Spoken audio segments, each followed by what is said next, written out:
First off, I'm gonna get Tim Smith in here. I'm gonna send him an email. I think he'll check it. Hopefully, he gets some sort of notification. Though, hold on. Let's see. Where's he? It's like, there's my boy. There's my boy. I just gotta send him an email real quick and try to get him in. But yeah, so there's a future interview with Investing with Cole in the works at some point. There's no definite date just yet, but I'm excited. Daddy's excited. Yeah. I like to sound like Creed all day long. Whew. Doing it live. Woo.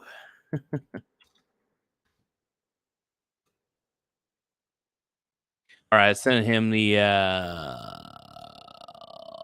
link. Yes, okay. So I sent my boy, Mr. Tim Smith, the link. So hopefully he should be getting his bootay down in this shed pretty soon. Well, I'm waiting for Tim. I might need to adjust some of this shit. So with the lighting, one thing I've noticed, hold on. I have a little portable light, and I was thinking about like raising it higher, putting it behind the monitor, but maybe shining it down on me, I guess, might work actually. In fact, I don't think it would interfere with anything.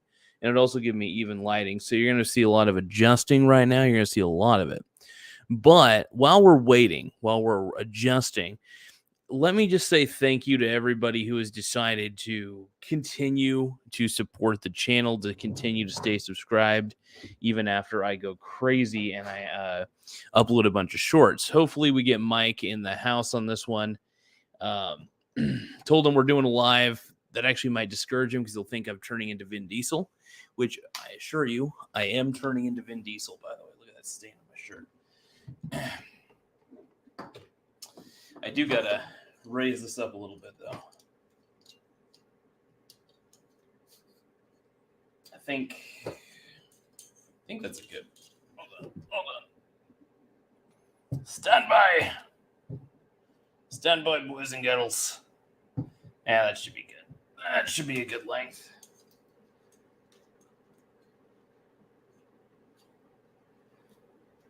My cock will always be tiny, though.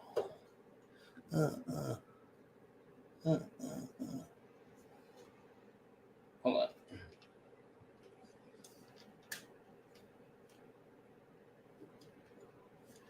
Okay, so that kind of.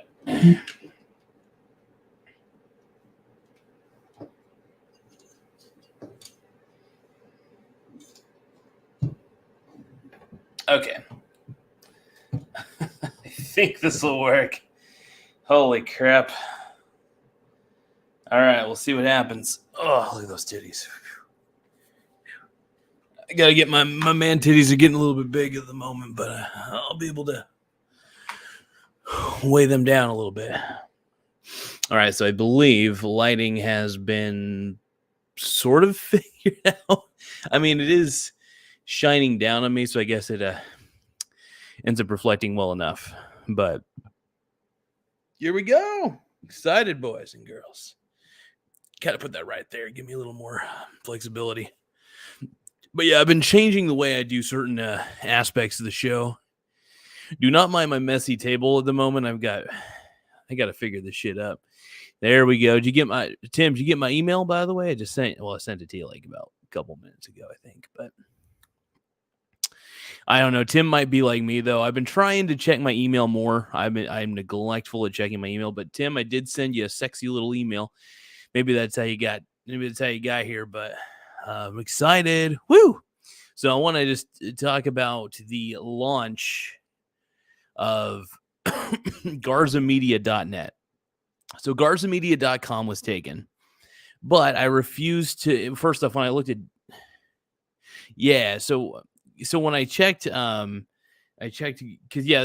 don't know if you got, because I've been having weird issues with sending emails lately because it sometimes works, sometimes it doesn't. I don't know. I think I might have misspelled the email, but anyway, let me know if you still got it though, because It was the I'm not gonna say the email over the air, obviously, but but yeah. Yeah, let me know if you got it though.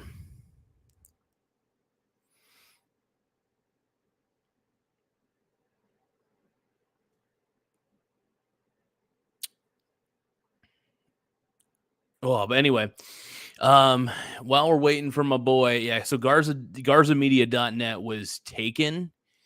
No, sorry, GarzaMedia.com was taken. I really wanted that domain, but GarzaMedia.net existed. I looked at GarzaMedia.com, checked it out, and I didn't really find anything of value on there. I mean, like, there's just a site where it just kept it said coming soon, but yeah, so I ended up taking the domain and called it good. Woo! And I got Tim on.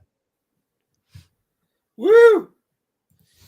Oh yeah, I'll tell you what. Can you see my name? I come up with some awesome names for this stream, and it never gets on the YouTube. It doesn't. It looks like it's on there. Am I? Okay. I see your name on there at least. Are you talking about when it shows up on YouTube as your name on there, or like? Oh no, it's on there. Last time it wasn't on there, and I had a good one. Oh, okay. This is a good one too, because this guy's been in the news again. Oh, is he? Question. Oh, the shaman dude. Yeah, so they're pulling out more of the January 6th stuff, and they're exposing a lot of it as like, you know, like it wasn't as bad as the news media obviously made it out to be. It was really just, I mean, there are parts of it. I mean, just, you know, you get a group of people together, there's always going to be a few bad apples, obviously. You can't just blame a few you can't just say a few bad apples are the entire crowd. Like if I would have let's say I showed up there and I was just, you know, standing outside protesting. Should I go to jail for that? No, you can't just blanket sentence people. I feel like that sort of shit was going on for a bit. I don't know. There's just got to be real evidence that you were trying to do bad things if you were protesting, you know. And I just thank you, Tucker Carlson, though, by the way, and thank you to Tucker Carlson's biological son, Alex Stein. Well, he does kind of look like Tucker. He's got Tucker vibes a little bit. He's got like the same haircut, basically. But yeah, I come home from YouTube. I was celebrating because I got my T4s from work, and based on my calculations, I thought I was gonna have to pay like $1,300 in taxes, but that didn't make sense to me. So I came home and I signed up for a free Wealth Simple account, and I punched in my T4 into that, and it turns out I only owe like $100 in taxes. Is a T4 like a W-2 basically? Yeah, sorry, yeah, it's just my work tax form. Oh, so, got you. They probably. I was thinking that they probably have some like different wording in Canada or something like that. Yeah, I thought I'd have to pay all this money. It turns out I don't. So I went and got some Ben and Jerry's to celebrate, and then I'm sitting there watching two girls from Nepal react to Red Hot Chili Peppers. So like reaction videos, and then Rogan Michael Malice pops up. They were watching the Tucker Carlson QAnon footage because Michael Malice hadn't seen the police like helping him opening doors and everything. So I was like, oh, okay, so this guy's back in the news. But the problem is apparently he pleaded guilty, so it's hard to overturn that. Like he might have to do his 4 years, but we'll see what happens if they get him out or not. But he's had different names. First they said his name was like something Angeli or something like that. Now they're saying that his real name's something else. But the guy's had a few names, so. Yeah, I think it's one big setup. That's what I think, man. Just one huge freaking setup, and it pissed me off. But yeah, no, this is really impromptu, by the way. But one of the funniest things, though, while it was happening back on January 6th, Michael Malice did a live stream of while it was going on, and someone had the best comment, like because they did like a super chat. They go, "Well, I guess they stopped the steal." It's so funny. They stopped it for a few hours. Yeah, man. I'm just excited. I think a Trump 2024 is in order, man. I think that's in order, at least. I hope so. Well, he ran wild on that CPAC straw poll. I think he beat DeSantis they could beat him by a lot. So Jacob Wolf thinks Trump will win. So I don't know though. They can't do this thing like him and Kerry Lake do though, where there's all this cheating and then it ends and they're like, oh, now we're gonna get some lawyers on it. Like you got to have lawyers like ahead of time, like at the polling stations, like making it happen. So I don't know. Let's see what happens. No, I'm hoping they figure something out, man, because I want this to be an action. I just feel like it's the election processes that have happened have just not been fair or not been true. I'm not gonna say I'm an election denier per se. I do believe that there was some validity probably in certain areas, but like, it's just frustrating though because it's just like, it's like how can you prove something, Because I mean, I can't. I'm trying not to. I'm trying to say something without getting banned on YouTube, obviously. Well, the thing about Carrie Lake and Trump is they do this thing where, if they don't mention any fraud before and they win, then it was like a mute point. It's a non-issue. They didn't have to mention any fraud and they won, so it all goes away. But if you lose and it's cheating, then you're kind of screwed because you're looking back. Oh, there was cheating. Well, why didn't you say anything before? So you're gambling by not bringing it up. Yeah. But at the same time, in that election, it's Joe Biden. He's been in politics for 40 years. Trump didn't realize that it was, it wasn't just a regular match. This was a Falls Count Anywhere, no holds barred cage match that was going to be dirty, and there were going to be no rules. And if anyone should have understood that with Trump, but he just got way too comfortable, and then it was over. I'm liking the sweatshirt tonight, man. I'm liking it, man. You got the hood on tonight, and I need to start busting out. This is the Alex Stein Antifa outfit. Is it? I love it. Yeah, no, I got home from work. My coworker showed up with a bunch of barbecue, like at work. Yeah. Like I'm eating brisket and like pulled pork and all kinds of stuff, and yeah, it was crazy. So I had like like Honey Boo Boo got run down in that high-speed police chase. Her boyfriend got arrested and everything for his warrants. But that's how life is. Like 1 minute, like Honey Boo Boo should be the one chilling out on brisket. Instead, she gets like, run down by the cops, and I'm eating pulled pork. So life balances out like that. It can go like up or down. I love it. It's beautiful. No, I'm glad I got you on tonight because this is such a last minute thing. I was like, let me just do a live, and then I was like, okay, because I know that you probably check your email more than I do. So I was like, okay, if I send Tim a quick message, he'll probably see it. But I also knew that I think he probably got notifications for me on. So I was just like, one way or another, I'll find a way to get Tim on, even if I have to like text you or something like. Yeah, it popped up live, but what was I gonna say? I had a point to make. Oh, well, I'll come back to it. But yeah, you came up live on my thing because I'm usually watching YouTube around now. I've been up since like 5 a.m. I should have gone to bed, but dude, celebrating. Do you got to work tomorrow or anything? Yeah, not till like 9 a.m. But on Thursdays, I go into Vancouver. It's an hour and 10-minute train ride. Got ya. So I get up, and the trains only leave certain times. So, but the rest of the time, I can kind of stroll into work like around 9 o'clock because I'm working from home. But the offices, we're going to be in 2 days a week now. That's the new agreement. Oh, okay. This is the most we've been in since the lockdown. So that's what's going on. My building, it was like about 17 floors, but my department, whoever owns the building, we're getting out of like half the floors. So we're condensing it down. So no one's ever going to go back full time ever again. Or like you can go in other days, but basically you're only going to be in a couple days because they're condensing it. Then the owner of the building's going to rent the other floors out to someone else. Because our department was paying for like this whole building kind of thing. So, oh hell yeah! I mean, I'm still going full time work from home because they decided that it would just be more cost effective. And luckily, my job doesn't require actually being in person. So I was like, "Fuck, I'll take it. Why not?" And plus, it's just a lot easier. Luckily, I'm pretty good at the whole IT stuff, so I've made the whole process really great at home. Like it's a fast connection. Everything's good, so I'm able to take like phone calls. I'm able to do everything I need to do. But yeah, man, a lot of the stuff I do revolves around just mainly just taking calls all day and just troubleshooting stuff. But like I always say, I'll never go into specifics about what I do, obviously. But well, if you had to go to the office, where would you go? Like, where is this office? Well, we did have one at one point. It's basically no longer there. I'll just put it there. It was there, but I mean, the company still exists that I work for. But like they decided it would just be more cost effective to work from home. And like I work for, I'll keep it very vague. I know you know my backstory, but I work for a company that outsources for other companies. So I do technical support for other companies basically through one company. So I'm an outsourced agent. So But yeah, I love it. It's one of my favorite jobs. I happen to be good at it. I've been doing it for like 10 years, and it looks good on a resume too. Like if I wanted to do another job very similar to it, I could just walk right in and be like, yeah, I worked at a call center basically for 10 years and did really well at it. So I have references and shit. So yeah, that's another reason. It's a comfortable job. I love doing it. I enjoy doing it, and I'll stay as long as they want me to stay. Were you affected by H-1B visa workers? Because apparently a lot of tech people have been fired like in the last couple months. But it hasn't affected the demand for H-1B visas. They're still trying to bring people over from India to take those jobs. So, but that doesn't affect you, it seems like. Maybe not. I don't know enough about it.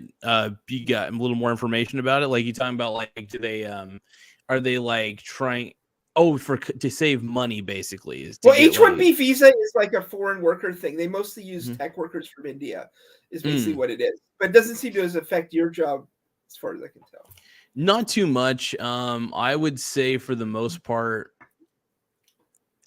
I can't go into specifics because I don't have any technical data, but I do know that for the company that I do customer service for, I think we go through, and I'm going to be I'll say multiple outsourcers, I guess. I'm a part of one of them, but I have to admit we're not that expensive of an option. Luckily, they don't have to pay us an arm and a leg. Plus, luckily, there's not like a whole shit ton of us, I guess you could say. I only go into vagueness. I go in just in case I get vague with it. But yeah, I don't know. I mean, I'm good at my job. Luckily, good enough, I guess. I found out something kind of cool is that they have this little AI thing that measures like customer, what do you call it? Vocal satisfaction or something like that. Like they can measure. And I actually am like one of the top 5 consistently in the entire company, or like top 5 or top 10 or something like that consistently with it. So like it's surprising. I think I got like away with people where they're just like, oh, okay. I don't know. So it's when they're leaving, when they're on the phone and they're like, okay, thanks, that was helpful, the AI can detect the tone of voice and know that it worked out. Yeah, like through the entire call. It's really neat. I don't know what company it is specifically. I know that a lot of companies use it though. And it's kind of cool. I think it's neat just being able to understand, because it lets me measure how well I'm doing for customer satisfaction, even though there are customer service surveys that come out, and those always end up being good for me too, because I don't know, I'm just friendly. I'm friendly and I just like helping people. So I'm a simple boy, man. I'm a simple boy. But well, you can have a radio voice. Like probably these people think they're gonna win tickets to something just for being on the phone with you. Yeah. They're gonna win like a frozen pizza at least or something. Oh man, I appreciate that. I noticed your follower account's going up though, like in the last couple of days. Like it shot right up, because I like to follow how many views my videos get. And it's like the last time we did was really high, and then your followers kind of shot up like the last couple of days. I've been doing a lot of short videos too. I've been uploading lots and lots of short videos. That's been one of my secret sauces. It's basically free advertising for the channel. I've been doing intentional minute long videos, and I've been coming. Remember how you showed me the dude who had like in his community tab on YouTube had a whole bunch of polls? Yeah. So like I thought about it and I was like, ooh, what if I did the same thing? But what if I like made polls first, or just made questions? Basically, I just asked questions that appear to be like fan made questions or something. And I asked the question in the short, and then I give my answer. And then I can give a good answer, at least a good description of what I'm trying to say in an answer in under a minute. So I can read the question real quick. These are all pre-made questions. Come up with as many pre-made questions as possible. And then while I'm shooting the video, I force myself to come up with the answer. And I don't write down the answer, though. I actually write down just the question, because I do want it to feel organic when I'm coming up with the answer. I want it to feel like I'm really coming up with the answer at the top of my head. And so that's really fun. So yeah, a lot of short videos, man. Lots of short videos. A crazy amount. Well, I was waiting for you to respond to my comment because I went back to your first ever live stream where you it was some like cannabis company that you said was just a pump and dump scheme, and then there are was people it in the Hexo? yeah, but there are people in the comments arguing with you saying no, that's not true. But then it turned out to be. I looked at its stock price; it just tanked into nothing. Like Let when me you were see. talking about it, it was way higher, and then it just tanked to nothing. So they were wrong, and I guess you called that one. Oh, okay. Hold on. I think I know which one you're talking about. If I look at my notifications real quick, I might be able to find it. Yeah, it was your first ever live stream. Oh, really? Okay, so Yeah. let's see. Hexo. Oh, you know what I could do? Hold on. I'm just gonna look up Hexim or something is called. Yeah. Let me see. I'm just gonna look up Hexo Michael Garza because I think I know which video you're talking about too. Yeah, Hexo. It was Oh, Hexo is not. Yeah, that's what it was. Hexo is not a growth company, solid pump and dump scheme. Here we go. Yeah, when you were talking about it, it was like $100, and now it's like $1.47. But there were people arguing with you in the comments like a year or two ago. Yeah, I looked at the fundamentals of the company and I just saw that it was too debt ridden and it didn't have enough proof that it was actually going to be a good company. And I just kind of saw that and I was like, well, yeah, it went from $100 to like $1.47.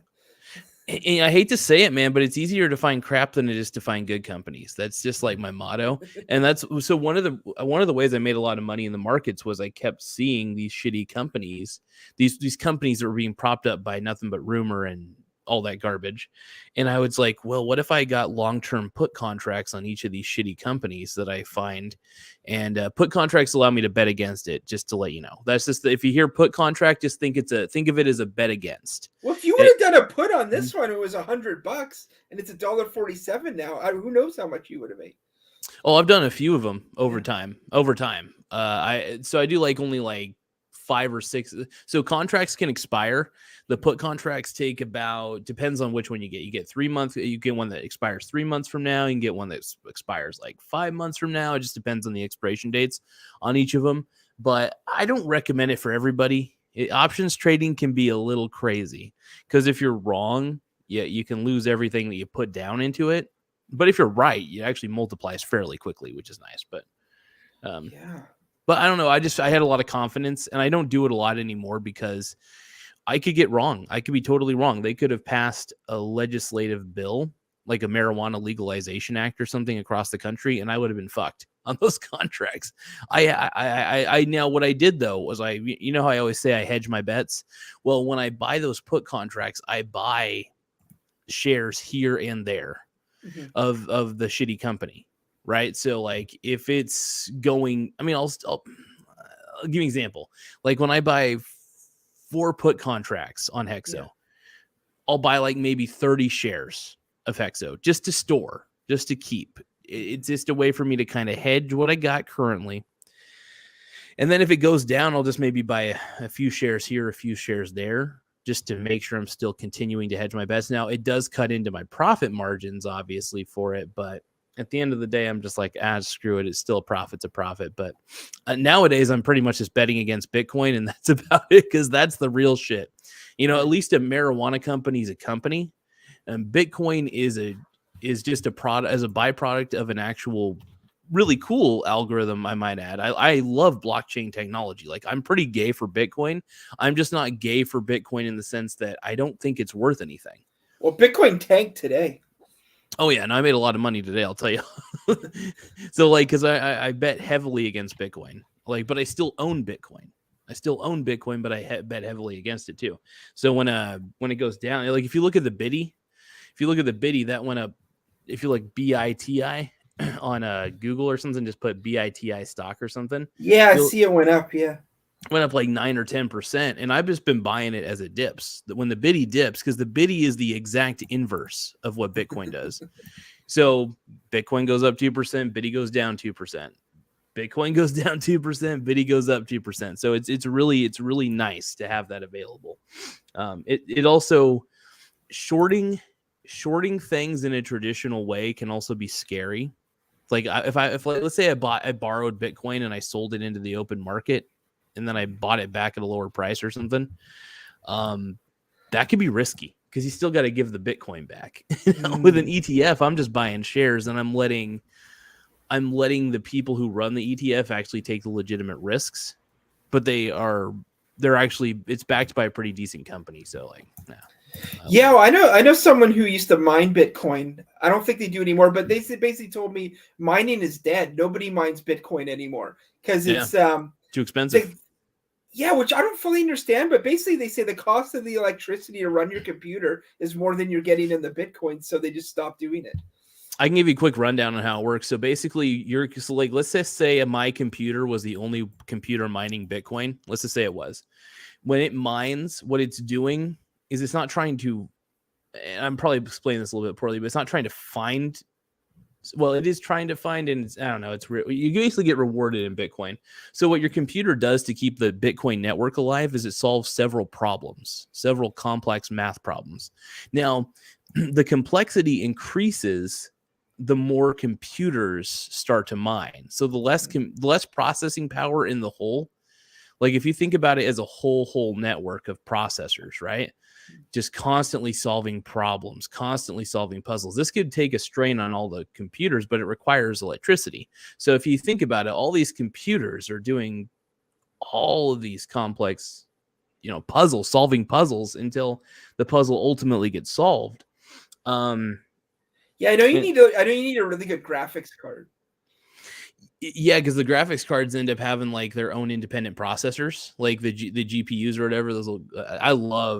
I have mined Bitcoin before for fun, just because I wanted to see if I could do it. Because I'm a tech nerd. I love technical stuff. So like I'm just like, Well, okay, this is cool.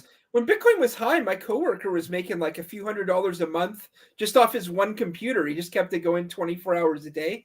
Oh yeah. And I think he never bought Bitcoin, but he just mined it. I think he was getting like $200-300 a month when it was high, when it was like 80,000 a coin. Oh yeah.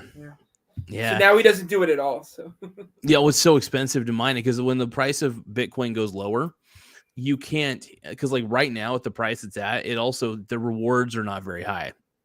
The longer Bitcoin exists, the less of a chance. The less opportunity of a higher reward exists, which is kind of a brilliant. The whole thing is actually kind of brilliant. I mean, I do think it's cool.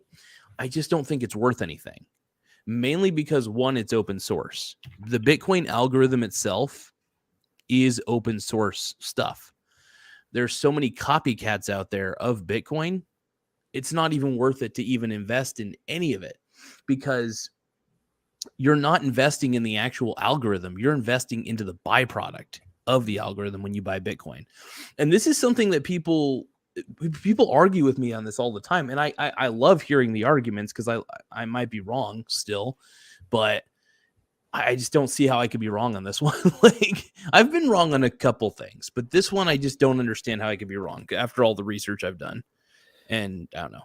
Well, it's weird. I got a little sense of like, because it's hard to know like what other people got. Like, I know what successful investors have, but like, what is the average person investing in? And I don't know if I don't think I sent you a link, but you know a guy named Caleb Hammer on YouTube? He's in Austin, Texas. And basically people come to him with their financial problems. He's kind of a younger guy, but it's a lot of millennials in Austin, Texas who owe like credit cards and student loan and all kinds of stuff. And he basically like tries to get them back on track. Tells him you can't keep going to Chipotle 10 times a week. You got to get a second job. You got to do all this stuff. But anyway, like but he does a financial audit on all of them. And he opens up and is like, okay, I see you got a little investment. And almost all of them got like a little bit of Bitcoin. And then they'll just have a smattering of random like meme stocks. And then he tries to tell them, this makes me a little nervous. You might want to like just buy like an index fund, is basically what he tells them. Yeah. Get your 10% a year. But that's basically like millennials who do have stocks. They tend to just have like some crypto and then some random meme stocks like cannabis and who knows what else. So that's what they mostly got. Well, my problem is it's the fucking irresponsible YouTubers out there telling these millennials to do it. Now, I do think that you should be responsible to do your own research. And like I tell people, I want to tell more people that even though I have a lot of good ideas on investing, even though I think you should diversify, look into it. Look into the concepts of diversification, read a few books, watch a few extra videos on it. But I think my perspective can be extremely limited. And even though I got a lot of different perspectives, oddly enough, because I read too many books for my own good. But what am I getting at? I'm going all over the place, man. I'm feeling like a squirrel looking at all sorts of. But yeah, if the average person just stopped spending so much on stuff they don't need, and just if they had no knowledge of investing and just bought an index fund, they would have like a great retirement, like all set up. That's all they had to do. Oh yeah, no, you could buy like the Vanguard Total World Index, dollar cost average into that for about a good solid 30 years. You'd be fine.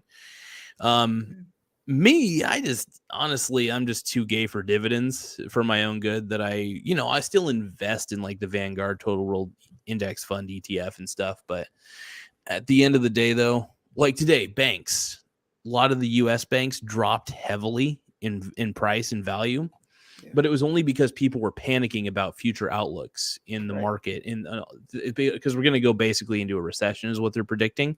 And I was like, okay, well, I'm going to buy into the banks because even during recessionary times, big banks are not the worst investment ever. It's like, what do you want to be do you want to put your money in the bank or do you want to own the bank? Do you want to put your money in the slot machine or do you want to own the casino? I'd rather own the casino and I'd rather own the banks, as an example. But yeah, no, like US Bank, for instance, the bank that I love and I go through, it for my overall position for it, I'm actually down, no joke, 15% down on US Bank. I bought more today because I know how great of a company it is. And yeah, I mean, dude, their PE ratio, their price over earnings, which kind of is a gauge on whether they're really, really overvalued or not, is like basically at, like 7 or 8 times price over earnings, which is pretty good actually. And considering they're always growing. But the point is, if there's a sector that's getting banged up, I'm there for it. If I know that the company that's within the sector is solid and I look at their financials and I'm like, boom, I'm all in. So I got US Bank, I got Bank of America. I think I bought more Citibank. But I didn't like stack up. I mean, I'm still super diversified ultimately, but I want to buy more of a good thing when people are doubting it, basically. Buy the good shit when everybody's doubting it, I guess is the lesson. And plus with dividends, you win in every scenario. It's like if it's down, you win. If it's up, maybe they'll raise it. You win there. It's just all winning. Yeah, I look at it like a house that depreciates in value, right? Like, let's say you bought the house. Let's say you bought like a, I don't know, $200,000 house or something. And I don't know, a month later, it's, after you bought it, it's down to like 150,000, right? Because the housing market crashed. What are you going to do? Sell your house and be like, oh my God, no. But your house is valuable. So you're not going to sell it early because you plan on living in it for a few years. And then you'll sell it once it goes up. But it's like with stocks. You know that what you got is valuable because you're owning a company. If you look at it from the fact that you're owning a company and not a piece of paper, because that's what you are. You're owning an actual company when you buy into stocks. And if you start thinking about it that way, you start realizing that stocks are more valuable than real estate. Real estate's still valuable, by the way. I'm not saying it isn't, but well, real estate's a hassle. It's like everyone I've talked to has owned a house. They're like, there's nothing wrong with just renting an apartment or something because it's so much upkeep. It's so much renovations. That's just if you live in it. If you rent it, it's just like endless. Like you're constantly like, trying to fix this, fix that. And who knows what happens? Some couple you're renting to starts fighting. The cops are there. You got to show up at 2 a.m. and straighten out who has to go, who has to stay. So like renting isn't, unless you're Grant Cardone and you hire building managers. But even then, what if some manager is negligent and like it turns into some slum and next thing you know, like newspaper trying to find you like, hey, why did you leave it like this? You're like, thought I had a manager. So it's like with stocks, it's just, hey, you guys do what you want. Flowers Foods, bake all the bread you want. I'm going nowhere near the ovens. I'm not touching the batter. I'm not doing anything. Well, and that's why I love like big companies. Like it's like McDonald's. I'll own McDonald's any day of the week because I know it's a mega franchise. Mega. And it takes so much to take down something like that. Like, right. They're not going to go down because of one frivolous lawsuit. They got plenty of lawyers. They got plenty of shit going down. But that's why I go for, dude, that's why I invest in the biggest companies I can. Like, I'm always looking for, like, how do I say it? I'm always looking for just giants. Like, I want Coca-Cola, man. I want 3M. 3M's a massive company. I don't know. What's another one? Intel, even though they've been getting bashed pretty hard, still a pretty big company that people underestimate. Well, the thing is, you're always like, well, what if some new idea comes out and this big company doesn't have it and some new company, I got to be on top of that. How am I going to get that stock? But what usually happens is they'll just sell to the big company, sell their idea. Like you say Coca-Cola, well, bubble water's out now, which is just bubbly flavored water with no calories, and everyone's into that. But I think all the big companies got their own bubbly waters now. So there you go. You're in the bubbly water market. You didn't have to have the new idea. They got, it's just there. Yeah. If it's a big enough company, they'll just do it or buy the rights to whatever. So. Oh, yeah. And then usually a lot of the times a good company will, if they can't buy the original company, because the original company won't sell, they'll come out with their own version of that type of product. It won't be the exact same thing, but they'll find a way to make it to where they don't get in trouble and create a good solid product that can adequately compete. But dude, like Coca-Cola's got a wide product pipeline, for instance. This is another thing I look for in every company. Do they have like tons of products, tons of successful products, I should say. Not everything is going to work, but Yeah, well, Pepsi's got Doritos. They got a bunch of stuff. So, and maybe they'll expand. And even if they don't, it's like, a lot of time, like I got an ETF, a lot of people have index funds. Okay, Coca-Cola collapses. That's less than 1% of my thing. So big deal, But, like you've said, McDonald's, like that's a company that, they do, it's a fast food, but it's mostly a real estate company. They mostly just own the land and then lease it to like the franchisees. Oh, yeah. So it's really like, so you get the benefit of real estate too. So they're basically a real estate investment trust is something I realized. Yeah. McDonald's is the original REIT, but sort of, kind of, because they own the real estate and they lease it out. That's basically what a REIT does. So, and McDonald's is another one. Like, what's like, what have they got there now? But if something comes out, whatever the new food item is, like they had a sriracha quarter pounder when sriracha was big, like 2 years ago. If some new pepper comes out, like I think we're past ghost peppers, whatever's past ghost pepper, they'll just do that. Whatever the trend is, like these companies will just absorb it into their thing. And then they sort of package it for, the average person so they can handle it. The average person doesn't want an actual ghost pepper from the farmer's market that's going to kill them. They want they want a ghost pepper McNugget dip that, doesn't taste like anything like ghost pepper, but that's what they want, So just package it for the masses. And then you don't have to be one of the masses. You just take the money and you do whatever you want with it. It's like, you don't actually have to participate in that if you don't want to. Because, who wants to be part of the masses? It's annoying, It's like Michael Malice says, the masses have no thoughts. They have no brain. So just whatever, if that's what it is, just make some money off of that. And then you can do whatever you want with your life. That's what's great about stocks. You're not tied to anything. It's just, there you go. Yeah, and if you're diversified enough, you could be a minority owner in several great freaking companies. It's like, why not, And the cool thing is each company kind of backs each other up in your portfolio. So, like, let's say miraculously Coca-Cola did go bankrupt, right? Yeah. Well, I've got 150 other stocks that I got sitting in my other brokerages. I just got sitting there.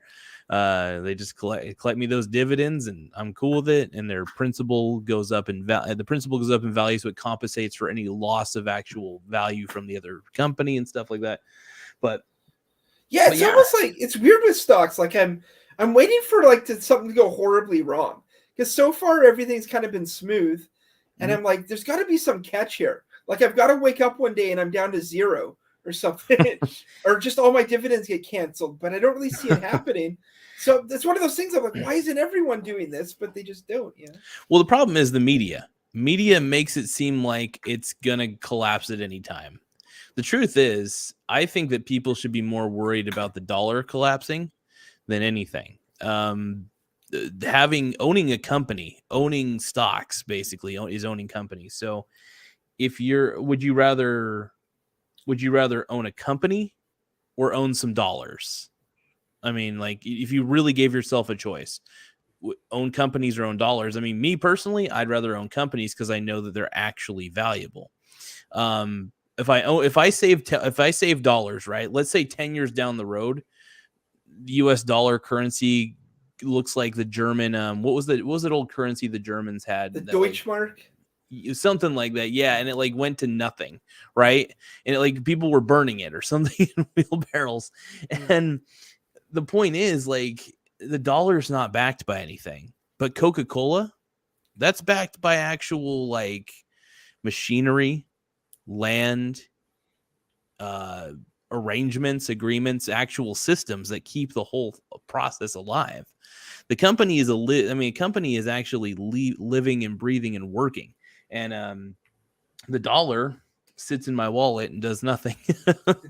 But also the government could collapse. But all these companies aren't going to collapse, even if it's a total chaotic situation. Mhm. It's like an Armageddon kind of thing. Coca-Cola will find they'll trade their product for something, even if it's not money. Like, even if for a while you're just trading it for like you're trading it for like shoes, or what's a material someone might need, like tin or something. If you show up with a box of tin, we'll give you some Coca-Cola. There might be some bartering for a while until they can get money back online.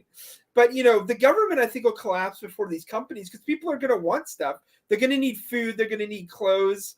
Then they're going to want computers. They're going to want phones or whatever. So these companies are just going to vanish because whereas the government could, the government could collapse. So yeah, you're better off. I basically am diverting my money from the government job into private companies. Is basically what I'm doing.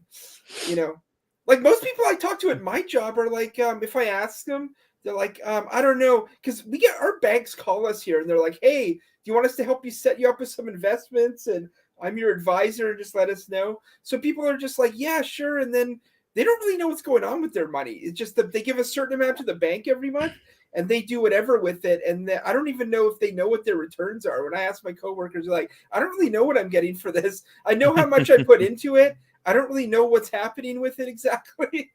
So no one really even knows. They sort of give it to the bank and they don't really think about it. But yeah, and that's the thing. I think the problem is, I think society's main problem, and my boy Robert Kiyosaki actually pointed this out, is a lot of people remain poor because they don't know that what they're holding in their hand is fake money. Yeah. And people always say, but if it's fake, how come I can use it to buy stuff with it? It's like, well, you can for now. You can for now because it has the perceived value. But you take the bare bones out of it, what is it? What is the actual value of it? It's like, well, it's backed by, okay, let's say US dollar. It's backed by the US military, backed by, it's backed by the promises of the US government, which I don't trust anybody in the US government anymore. So it's like, I want to bet against the government. So the best way for me to bet against the government is to own companies, basically. I don't buy treasury bonds. Like, that's the one thing I don't buy. Even though I don't think the US is going to default anytime soon on their payments. I hope not. We're like trillions of dollars in the hole. So yeah, I don't buy treasury bonds. I just don't. The thing about bonds is it's hard to do. Like, if I did one, I'd do like a 20-year one or something. But the returns on it aren't going to be as good as like a dividend compound. But I guess it's guaranteed. So, but I feel like, I don't know. Should I do it? It's like, what do you get on these things? Like 4% maybe is like a good one. It's like, I don't know. Maybe I'll just take my chances with the dividend compounding. My problem with bonds, though, is that the actual principal that you put down, it doesn't increase with inflation. Yeah. Like stocks do. The stock principles, like if you actually get a solid company that has a normal growth rate, even if they don't grow a lot, it's still going to keep up with inflation because they're going to raise the prices on all their products, and that'll in turn keep the earnings going up, in turn keeping the price of the company going up, which is, it's all parallel. That's why stocks and real estate are the ultimate inflation hedge. And since money isn't backed by anything, it's not backed by gold or anything, you're better off I think you're just better off investing. Like I said, I don't care if it's an index fund. I don't care if it's I mean, That's another point. What if it's an Armageddon thing and you just have to trade shares for food? But you'll probably be able to do that. Like I bet you just find a way to like, hey, I'll transfer you some shares. I'll sell my shares in return. Like you might sell your Coca-Cola shares and they send you some Coca-Cola instead of money. That might happen. I love it.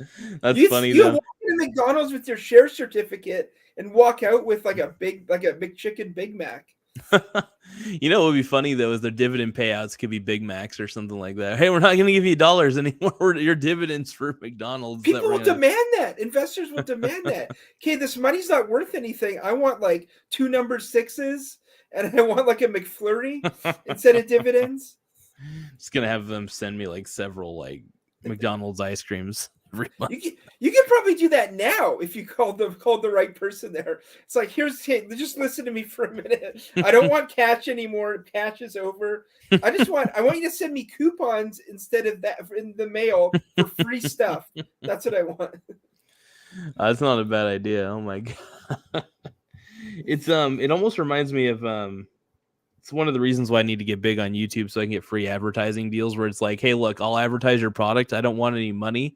I just want you to ship me products every month, and that's it. Like Monster energy drinks, for instance. I'd be like, hey, I don't want to buy your product anymore. I just want you to send it to me like 3 cases every fucking month so I could stack up on this shit. And I don't know. I actually, so this is something I drink. It's a 0 sugar Monster. I don't know how good this shit is for me, but I've been drinking it for like over probably a year and a half. I don't know. It's like I said, it's the worst thing that I have in my body most of the time. Most of the time I'm drinking good shit like orange juice though. But yeah, anyway, I'm going off on all sorts of tirades tonight. But yeah, everyone knows about energy drinks except me. Like I've tried Red Bull, and I think I did drink a Monster once. It was mostly in college where it was like you're down to like a essay deadline, or you got like an exam the next morning you're studying for.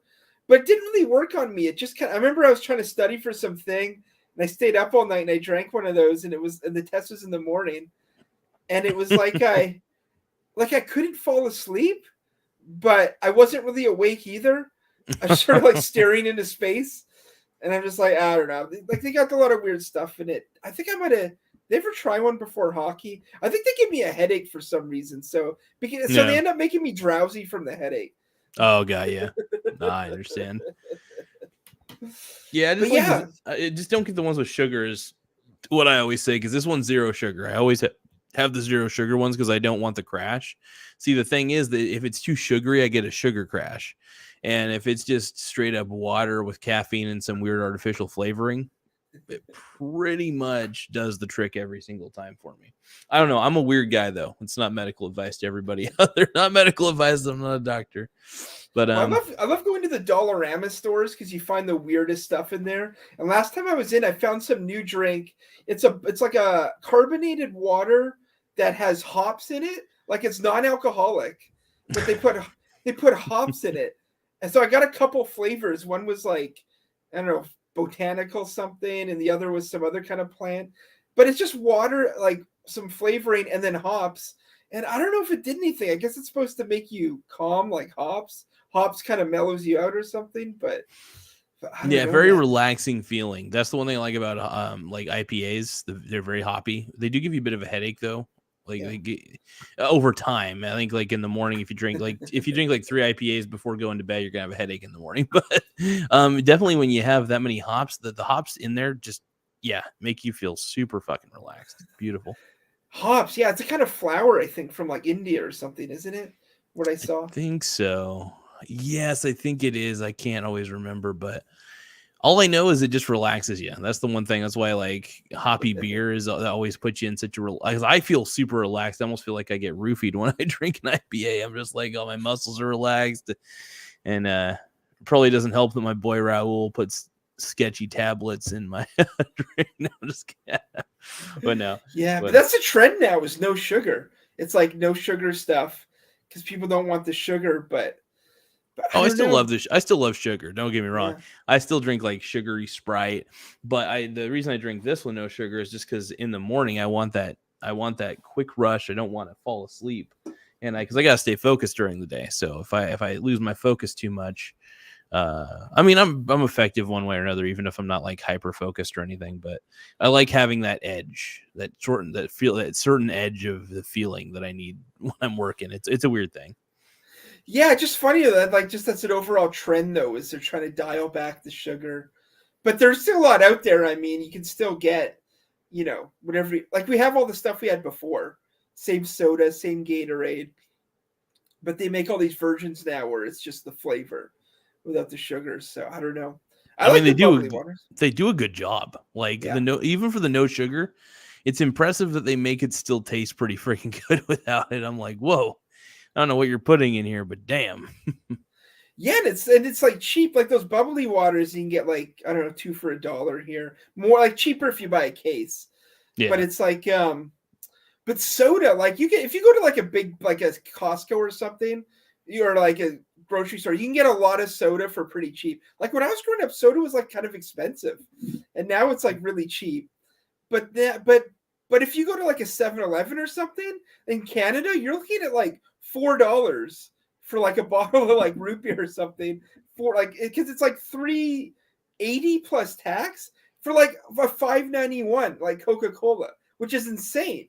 Like that's totally insane. You should be able to get like a case for that, right? But that's what but for convenience stores, that's what they're charging right now. I'm curious. I need to do a currency conversion right now of USD to USD to. I think Canada dollar's like 72 cents or something. What a US dollar is. Yeah, I'm curious. Let's see. Yeah, Canada dollar is 72 cents. US dollar 70. Yeah. Yeah, as it says, for every one United States dollar, it equals $1.38 of Canadian dollars. Okay. So yeah, that's not too bad. Let's see. Yeah, so that's basically the conversion. So let me see. So let's see if I wanted to spend, because usually if I wanted to buy a liter of soda here, it's usually about, depends on where I get it. Sometimes it's like $2, but yeah, it'd be like $2.77 in Canada. It looks like crazy. Yeah, well, 10 years ago, the Canadian dollar was worth the same, but we just started tanking around 2013, 14, and then it bumped up a little. And was it during COVID? 2021 actually, but then it went down again. So it's tanking. Yeah. Man, I sold my Flowers food stock too early when I had some. I should have waited till the dollar went even lower, but that's the thing. That's the thing. I don't like buying U.S. stocks because I don't know where the dollar is going to be at. Like if Canadian dollar shoots way up, like I think that would actually wipe out a lot of my profits. Here's the thing, though. I mean, technically, you ever heard the old theory that anything with an intrinsic value of 0 eventually goes to 0? Ouch. Eventually, that's the way it was with currencies. Canadian dollar currency, US dollar currency, the yen, any currency. I don't care what it is across the world. It all has an intrinsic value of 0. So eventually, even if there are spikes where the dollar may go up in value, it's eventually going to go down to 0. That's the way I always look at it. But, and I know a dollar is going to always be a dollar, obviously, but a gallon of milk isn't always going to be the same price 10 years later. You know what I mean? So, basically, what I'm always trying to say is the currencies depreciate in value naturally. Their worth becomes worth less, not worthless, but worth less over time. And it's like, that's the warning I have. It's just like, watch out, man, because if you that $10 that you save today in the bank is probably going to have the buying power of $5 or $3 10 years from now. So I don't know. Yeah, I wonder if that happens, what we'll be trading. I don't know. I guess just trading labor. I don't know what we'll do. You'll go to a McDonald's and you won't have any money. They won't take any money. It'll be, hey, if you come in the back and cook your own fries, you get them for free. You'll be trading your labor for fries. It's actually kind of funny. That actually made me think of something recently. You ever hear that argument about like you should put your shopping cart, like after you're done at a store, you should put your shopping cart back in the little shopping cart corral, so that way it's easier for the cart narcs. Do you watch cart narcs? Is that a thing? Are people actually cart narking on people? That's the guy, the cart narc. That's his whole thing. He goes to shopping carts or shopping parking lots all over the world and yells at people. He was on Dr. Phil. But here's the thing. Here's my point though. But like, what frustrates me about these people is like, who the fuck cares if people leave their carts in the parking lot? That would be like going to McDonald's, right? Let's say I walk into McDonald's and say I want a Big Mac. Here's the money. Blah blah blah. And then they get upset that I don't go in the back and cook the food. That's how I feel about the whole cart thing. If I'm going to Walmart, I expect a full service experience. I'm going to leave my cart wherever the fuck I want. All right. That sounds terrible to say. No, you're talking about cart narc. See, that's what people say to him. And he's like, well, you wouldn't just litter, would you? Or here, yeah. I get that point, but like, it's like, it's a I cart. Got a cart narc. What about the cart? They have a cart guy. Oh, yeah, a cart narc video. I got him right. This is his most famous one, but he's got like hundreds of these. But he was even over here one time in Canada, not far from where I am, and he got in a fight with someone in a parking lot. But yeah, he goes to Hawaii. He was in Australia. He was in Europe. Also, another thing would be like, let's say I go to a restaurant, right? And I just before we play this video real quick, let's say I go to a restaurant, like a fancy restaurant or whatever. And, I order my food, I get done with my food, and I leave my plate and napkins there. Yeah. The waiter comes and picks it up, right? All right. Yeah. So what, should I go back to the kitchen and be like, hey, dishwasher, here you go? Like, that's how I feel about putting carts back. I really feel that way. Now, here's the thing, though.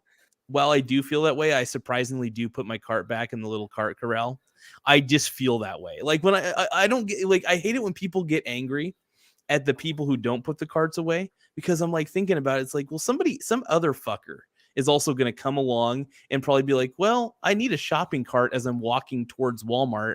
Oh, here's a shopping cart that happens to be in this parking spot. Sweet. So it's like, I don't know. I think people who over exaggerate the whole cart situation, that are like, you should put your fucking cart back, bro. It's like, yeah, dude, calm your tits. I don't know. I'm going on a rant. I'm sorry. I'm very passionate about it. Even though I put my cart back. No, you're gonna be expect everybody to do it. You're gonna be obsessed with this channel. Sir, you left your cart right here. That's how the cart goes. Pick it back to the cart corral area. Carts don't go right there. They go back where the cart returns are. There's one over there. See where that guy just came from? Or over there where I just came from over there? I just came from one. I'll show you where it is. I'm with Cart Narcs. And like, you're even blocking your own door from opening. You'd think you understand how that could block someone else's door from opening, right? No. We're a highly trained, that's not our siren, by the way, that's an ambulance. We're a highly trained organization of narcs. Hold on, wait for this ambulance to go by 1 moment, if you don't mind. Quality siren. More in the common usage of it, like narking someone out, snitching on them. Oh, okay. No, not narcotics, like we do. So we show people the error of their ways, and like that gentleman just.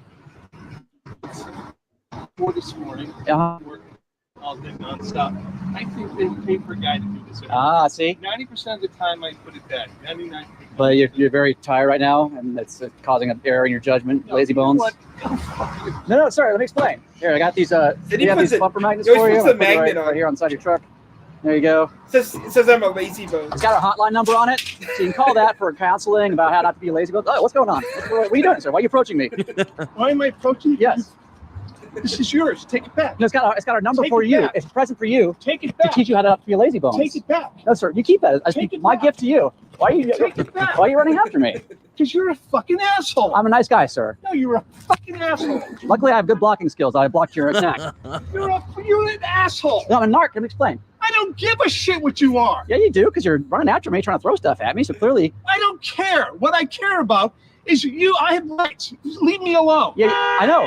And what I'm saying, leave me alone. I'm having a private. I'm trying to have a polite conversation. See, she's. I'm hurt. I'm a guy, actually. I'm a man. Call the cops on him. No, Leave me alone. No, I'm a nice guy. I'm having a polite conversation about how to be civil to your fellow customers. Oh, go fuck yourself. They had the cart corral, which we're at, by the way. We were right here at the cart corral. You could have brought it back by now. Is because carts. You walked over there. You could have put it there. Well, sir, then you would have learned. You are this close to being on the ground. Why? I'm not on the ground at all. Alone. I don't think you can catch me, number one. You know what? Sir, What it is? I train running. I train for sometimes people get angry. You know what? Go get the manager to. Why? What for? Because you're bugging me. I'm not bugging you. Come on, let's go. Sir, I don't Let's want to. go. I don't want to go there. I want to have a polite conversation, and you hopefully. I don't want a polite conversation. The cops, okay? That's all. No, I'm you don't have to. You don't have to. You No, don't have to. leave me alone. He didn't take his cart back. He's being very risky about it. He's trying to get. Because you're abusing me. With you abusive, sir. I'm having a. See, yeah, it goes on, and he gets. Right. You should have taken your part. Together Oh, we can. shit.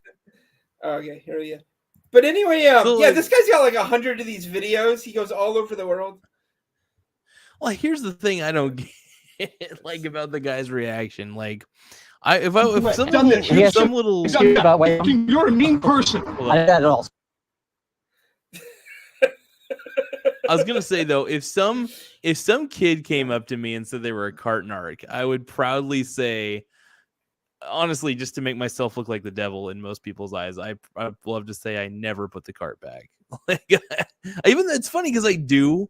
It's funny because I put the cart back, but I still like don't understand people's obsession with the like you're such a bad person if you don't put the cart back. It's like, come on, man. Right. Like, how dumb. Like, I just never understood it. Like, and Yeah, like it's this not guy's like got it's, all of these, right? well, so like, what do you go to you go to some homeless person who's has a shopping cart that's like 4 blocks away from the store who's using it and be like, hey, you didn't put your cart back, like, Yeah, it's he like, followed he followed some homeless people one time oh my because they god, didn't, and they seemed to be living in like a storage locker or something like that, Mhm. and he followed them to their storage locker, and it turned into a big fight. This is another good one. This lady doesn't put her cart back. So this is Thank you. basically just, I'm hoping this is just comedy. I'm hoping this is comedy. I mean, it seems like comedy Right. anyway, But- Yeah, so she's like, okay. That's disgusting. That's the same idea. Gotcha. See, he always puts he always puts the magnet on that says "I'm a lazy bones," You're in your car. That's not safe, and it. and then they freak Put out. one on the back of your car here for you. Madam, Knock it off right now. No. I mean it. I will if you take your cart back. Would you like to do that for me? Knock it off. Knock what I off? just don't Be a get why responsible it- person. Here's My the thing. stuff. That's okay. It's for you. So Why you do got the our phone number on drivers it, get you pissed off? Bother I know. me right now. I mean it. Because you're bothering people by blocking the spot. You understand the correlation, madam? You're starting this shit. Back the fuck off. You started it with your cart, ma'am. All I did was ask you. What they pay people for. But, ma'am, what you Leave me the fuck alone. I Wait. mean it. Okay, Leave me. I got more. Get the fuck away from Ma'am, me. What are you doing? You're blocking traffic No, now. you're starting shit. Ma'am, you started the poop Do with your. not get anywhere near me. How about this? Stop. Stop. Do you want to have a conversation, be civil, or do you want to yell like Do a big old not sourpuss? touch me. I didn't touch you. I never have. You're touching my shit. And Stop. someone else is going to touch you with your cart when they try to pull in there. Stop. Get away. Sir, Light did up. you see her what she did with her cart? Get out of there. See, now you're overreacting. You're falling for her tricks. I'll give you one right there. What are you fucking talking about? That's what I'm talking about. It's the carts. Stop it. Madam, look Leave at me the fuck alone. Madam, why People, are you leave me reacting this way? alone. Why are you not Leave me alone. why are you not What is wrong addressing with the my life? situation with the cart? You make it hard for other Don't come near me again. by not coming near you. Do not come near my car. What about the cart? I don't give, dude. They fucking pay people. I told you the Leave me analogy. alone. Do you throw trash on the ground because they pay people to pick that up too? No, they don't pay people to pick it up. Then what are garbage men for? Shut the fuck up and leave you. Get Madam. away from me. Madam, I'm not okay. Tell you what, I will leave you alone if you want to take the cart back. Stay away from me. Madam, you're blocking traffic again here. Dude, do not come near my fucking car. Why are you so angry? Because you won't leave me alone. Yeah, I will leave you Don't do alone. that shit. I will leave you alone if you take your cart back. How about that? You don't work for these fucking people. What does that make? Leave Okay, me alone. madam, what difference does that make? My God, It's the do principle. not come. Get the fuck away from me. Why are you screaming at me? I'm being a nice guy. You gotta put shit on the car. It's a magnet. It's got our bumper magnet so they didn't return my shopping cart like a jerk. I was gonna use it. Why are you antagonizing I'm not me? antagonizing you, ma'am. I'm trying to get you to react. And, what's going on here? Fuck away from me. What are you doing in your car? Yeah, I'm gonna fucking hurt you in 2 seconds. That's against the law, ma'am. What you're doing is harassing me. What I'm doing is being a public servant and helping you learn your lesson. You're being a big old. You got your point. No, but I would have my point if you would take your car back. See, what you're doing is she's doing a classic thing by overreacting. What you're doing is trying to make yourself into the victim. When everybody with the car's the victim. Thank you. Please knock at her. She's being a. Stop. All right, because you're causing a public safety nuisance. No, I will stop. I'm about to call the cops. No. Let me explain. You don't know the whole story. No. Yes, you do. How do you know? I don't care. Yes, you do need to care. Because I don't care. I'm a random person. Exactly. People have to go. That's why I'm stopping. Okay. Because she's causing. I understand that. I understand that.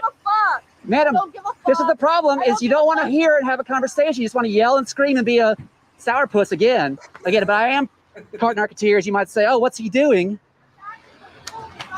I'm acting responsible. You know who's acting the fool is the person who left their card out. That's who's acting the fool. Sorry, I had to. Yeah, so that's the cart narcs, but he's got like hundreds of these. Dude, first off, if I were in that situation, like let's say I was the person who didn't put the cart back, right? Yeah. I already find this guy to be very annoying. Like, I would probably punch him. I'm not gonna lie. I would probably just deck him.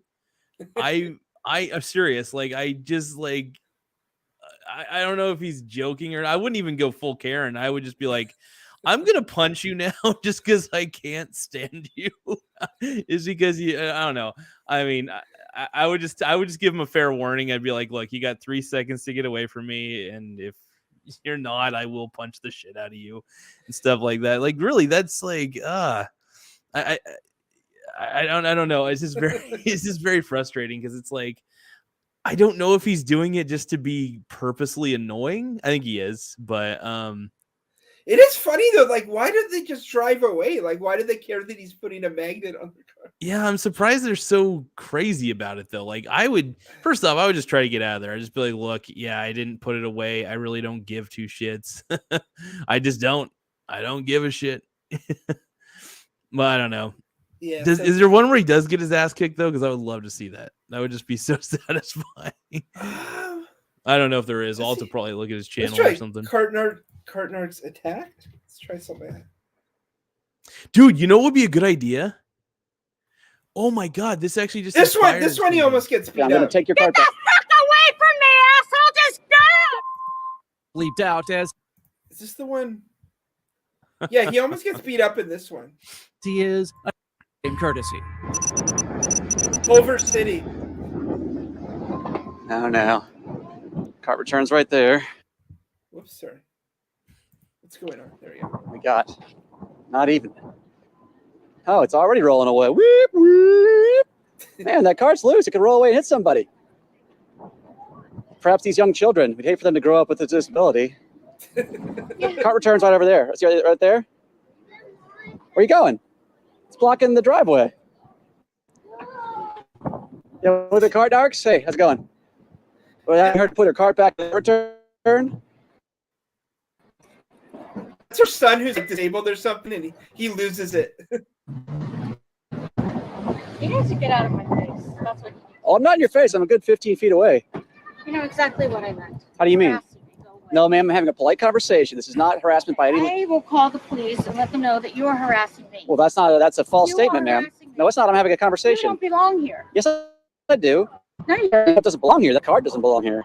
don't. But move the car. Ma'am, look right there. It doesn't bother me. It bothers anybody who wants to drive through there, or any, like I said, long that might. Stop harassing me. Man, this is not harassment. It's a This is conversation. harassment. Yes, Ma'am, it is. no, I've heard you, and I've decided. And you've not to ignored me? acknowledge you. Why not? Because you're an ass. Why? No, I'm not. I'm being a nice guy who's pointing out how to. You're an ass who has a camera on, and I'm going to see myself online. Well- Thank you. Well, that's not a good thing. You shouldn't be proud of that. I'm not proud of it. Well, do you want to? I don't want you filming. I would. me. I Here's the want to good thing be you on could do. cart narcs now. If you want to be proud of yourself, you can take your cart Oh back. my god! If he and do a caught good me thing. not putting my cart back, oh my god, I would be so fucking happy. I really would. I'd be like, "Look, cart narc, you're a total loser." That'd be hilarious. I would be I'm like, just- "Just shut the fuck Polite up." conversation. The cart. You look at the. The cart's rolling. I met man at the parking lot. It's not a harassment. I'm having a polite conversation. I'm the cart narcs. Yeah, on Jefferson. Yes. Mention that you left your cart out. Yes. He's always at a TJ Maxx, by the way. Did you notice that? It seems like he's I'm the always at cart narcs. TJ Maxx. Yes, it is. What is TJ Maxx? We don't got them. No, I don't know. I'm the I've cart never been narcs. to I one. identified myself. I've heard the I'm the name cart narcs. before, but She left never her cart been to out in the one. middle, Permission. in the middle of the And parking spot. harassing This is not harassment. This is a polite. Sir, I don't want to bother you, sir. He's on foot and he's filming me. Is he white, black, Hispanic, or Asian? You know, amazingly, he's a white asshole. He is. Don't forget muscular. I don't know, probably 60, 63. 63 age? Pardon me. My Pardon. son has autism and he has epilepsy and is setting him. I didn't mean to do that, ma'am. You could have hit an autistic person with that cart. You know what? For the sake of your son, for the sake of your son, I didn't realize your condition.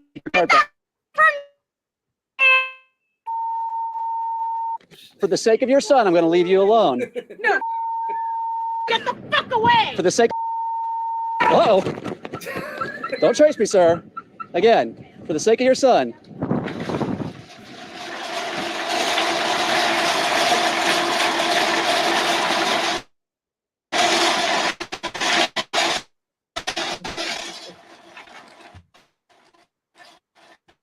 Anything else? To upset him, an innocent bystander, we decided to abandon the situation. Obviously, that's no excuse for the woman. You saw where that cart had rolled off to. But again, as a courtesy to that not young, but as a courtesy to that gentleman, cart narcs have moved on. Yeah, so that's cart narcs.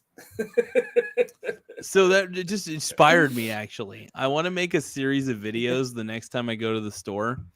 I just want to be like, just like where I film myself going to my car, putting my groceries away in my car, and then just like leaving it like right next to my car. Just like maybe like putting it like ramps up like slightly on my trunk, and as I'm going away, it just. But no, I just want to. No, you should. You should there's start. tons of people. Oh, sorry. Go ahead, man. Yeah, you should start an online feud with cart narc. Like bait him, and do a video where you're calling him out. Hey, I just left my cart here. Come and find me. I'm in America.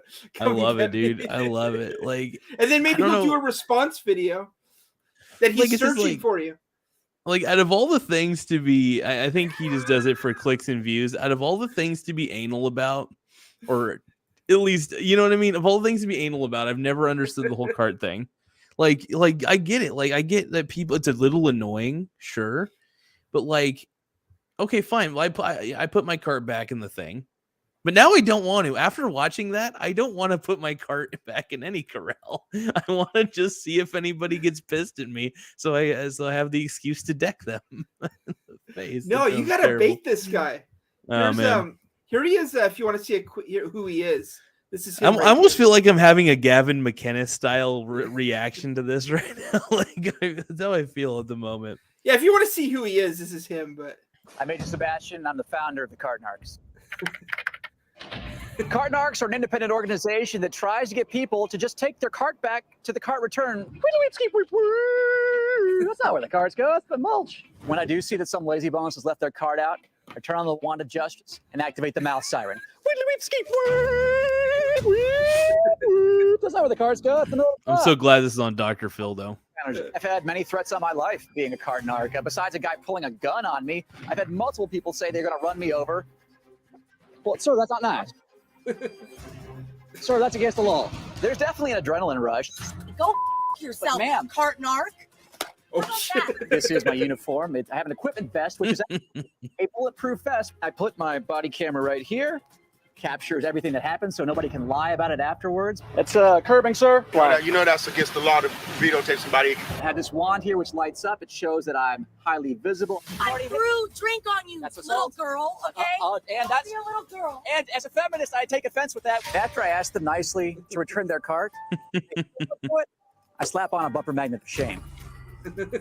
Where does it say that I have to do anything? That's the but what thing. I It's, did? it's politeness. That's great. Keep picking them up. Think about somebody besides yourself. Our videos get millions and millions of views. This is because I think it's a common pet peeve. Is your disability lazy bonesitis? And who the are you? Well, lazy bonesitis? How about colitis? People say you're bullying and harassing people. That's simply not true. What I'm doing is I'm not letting them throw a temper tantrum and dissuading me from my mission.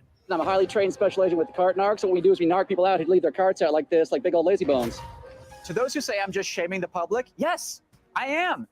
We are a social creature, and that's how we learn what to do, is by watching examples of how to behave. There is an epidemic of lazy bones in America, and the cart narcs are here to slide it back. Wait a minute, ma'am, please stop approaching me. I'm backing away. Sebastian. No, come here, because I'm going to teach you. Well, God damn. I have to flee quite often.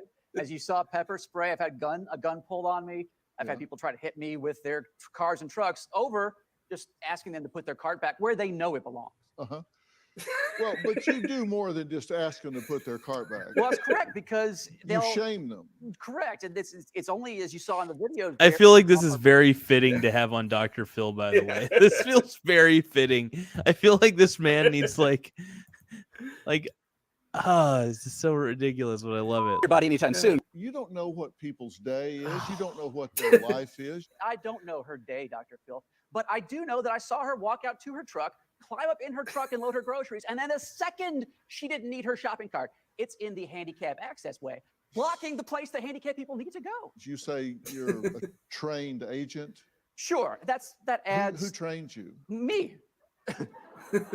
Hundreds of hours. I Adds appreciate to the whole silliness of it, because response. God it's damn it. about But What me, agent I are train you? myself. an agent God of the damn it. carts, of the cart narcs. And you said somebody curbed their cart. You said this is a violation of what? A public decency. How many times have you pulled into a parking Well, you spot? said it's a violation as though it's a violation of some code. No, there's no criminal charge. There's no ticket I'm writing anybody. It's just a violation of common courtesy, the same as littering or not picking up after your dog. So or, what you meant is this is rude, correct. Yes, sir. but you were just acting like a cop.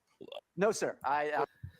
Yeah, so that's him. But yeah, it's like cart narcs. But yeah, you should bait them. Just like start leaving carts out. Do videos where it's like, "Hey, cart narc, I left another one out. Come and get me." Hold on, I'm adjusting some lighting. You could be his Joker. Like he's Batman. Oh my You could- god, you! Oh my god, yeah, because I am. So like, it's funny. Like, just watching those videos makes me no longer want to return my shopping cart, just because like I like it makes me almost so like. I think his, I don't know. I think his reaction to the shopping cart, like I get, so like people do get lazy. I'll admit that I get lazy. We all get lazy, and I don't know. And I just think that there are bigger fish to fry. Like littering. Okay, I get it. Like, but shopping carts can be easily, eventually rolled back into the corral. Eventually, it's just a matter of time. But like, you know, if I throw down a bunch of plastic if I throw down my monster in the parking lot, you know, and then I'm like crushing it, and like that's a different story. That really is a different story. But like, it's just Yeah, that guy. I think I came across him from Gavin's show. Because Gavin, that first one we watched where the guy, oh my god, what was Gavin's reaction? I gotta know. Gavin loved it. He's seen like most of it. I think Ryan watches him too. But Like, oh, I'm so Gavin agrees with the mission. Oh, no. I hope he only sarcastically agrees with the mission, because it's like, well, he just thinks the guy's like not being serious at all. okay. What he thinks is funny is that people don't just drive away; that they get out and start arguing with him, and and it goes on for like 20 minutes. So, no, I love it, man. Yeah, it's just like, oh man, but I would just cart narc, man. It's like I would be proud to. I actually would, dude. If somebody put a bumper sticker like that on my car, I would like order 5. Be like, can I have 5 of those, please, and put them all over the place. Like, I would be proud to have an "I don't return my shopping cart to the corral." well, he has good ones that he'll give you if you do return it. Sometimes he'll give you like a sticker, like a cart narc sticker or something. Oh, fuck that. I don't want. I want to get the "I don't return." That's what I want. I want the. Oh man, I don't know. I have a very. There's this one with this gay guy on one of them, and they fought for like half an hour. Like he kept putting it on, the guy kept getting out and taking it off, like the decal, and they fought for like a half hour in some parking lot. That blows my freaking mind. That just blows my freaking mind. It's just man. crazy. Like, aren't these people busy? Don't they have somewhere to be? They'll just stand there like all day in the parking lot arguing with them. Oh man. What is the world coming to, man? How long has the Carton Arc been around? You said he's been around for like I don't know, maybe a year or two now. I'm gonna leave like a comment on every video and just egg him on and be like, dude, come and get me. I fucking go to Safeway, I go to Walmart, and I never ever return. Like, even though I do, I just want to say I don't, because that I want to see how much hate I get in the comment section from like all the people be like, oh, you're such a terrible person for not returning. That just shows what kind of person you are, bro. Those are the kind of people that piss me off. There's like, it just shows the inner workings of who you are. It's like, dude, no, I just didn't feel like returning my shopping cart, bitch. Yeah, just leave little comments like I left my cart out in front of Walmart. Some old lady had to walk around it. She slipped and broke her hip. What are you going to do about a cart? Do you want to know the best way to solve the problem, though, I think, is to stop hiring the cart picker upper people. Yeah. Right? Don't, honestly, seriously, like, have like, when the cart people come out to pick up the carts, they don't pick up the loose ones, right? They just pick up the ones that are in the cart corral, okay? And that's it. Any of the other ones that are just sitting out floaters, they float. They float in the parking lot and they stay in the parking lot, and that's it. That's my solution to the problem. Just, I don't know. That's a weird one, but I think people, it will solve itself eventually, because then people will realize, okay, the person's not coming out for the loose carts. They're only coming out for the ones in the corral. And then that will force everybody to be like, okay, maybe I should put them in the corral. That, you know, because I think when people get told that they need to do something, they just become, or like me, I'm a perfect example of this. When somebody tells me I need to do something, I get 10 times more defiant than usual. And just like those people in the car, I turn into a fucking Karen. Turn into a fucking Karen, man. I'm just like, I'm already feeling like a Karen. I'm feeling worked up. I had to freaking smash a monster on that. Well, do you guys get Trailer Park Boys in the US? I have heard of Trailer Park Boys, and because Bubbles, the guy with the big glasses, that's his thing. He steals shopping carts and returns them to the mall for money, or he'll find like stray ones and fix them and sell them back to the mall. But like, it's actually funny as shit. Here's a quick like 1 minute clip of Bubbles doing that. It's incredible. Oh Here. My goodness. Yeah, let's see if we get this. This is Bubbles. I'm not sure what he's doing here. Something with shopping carts, but it's only a minute long. So I've watched a couple episodes of Trailer Park Boys. It's pretty funny. I make here. I spend it back there anyway on fucking cat food and stuff like that. So somebody's here and hand on the cart like this, and whoopsie. Down she goes, Bubbles. And then somebody comes and picks her up later. And Bubbles, what are you doing? You can't be touching the carts like this. He just waltzes in there and becomes the king of the carts. I think I'm supposed to do go down to EI. Hi there. Yeah, I haul shopping carts out of pond and sell them back to the store for a living. I've been doing it for 18 years. So give me a fucking check, please. That's not going to fucking happen. I haven't been paying into UI. EI, whatever the fuck they call it these days. I want to see something fucked. Down over here, people are so stupid, they don't even know how to use a car corral. Come check this shit out. This is what I have to fucking deal with in this stupid job. Look at this shit. Bubbles, what the fuck are you doing? What are you doing? These carts are public domain, Ricky. What's up? No, man. That's... Bubbles, get back here, you dick. Fuck! Yeah. Fucking love it, man. Oh my god. Yeah, he would like steal carts and then sell them back into the store. These carts are public domain. That fucking line killed me though. That's some brilliant ass shit. Oh, and actually, I don't know if I can find it, but in Vancouver, someone did a whole documentary. Kind of, there's the city of Vancouver, and then there's like kind of halfway up, it goes up the mountains called like North Vancouver. But homeless people were walking carts up to the top of the hill and riding them down like on the street. And I think they were, I don't know if they were making them, but they would just Vancouver. Shopping carts. Documentary. I don't know if we get a clip of this or not. But yeah, it's called Carts of Darkness. And yeah. Oh my man, I may actually have to go here in just a few moments, Okay. like probably about I don't know 5 minutes or so. But I'll watch this clip though here with you.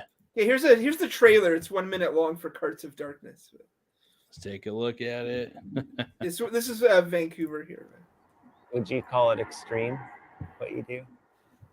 To me, it's fun. I don't know. Let's just say, what is extreme?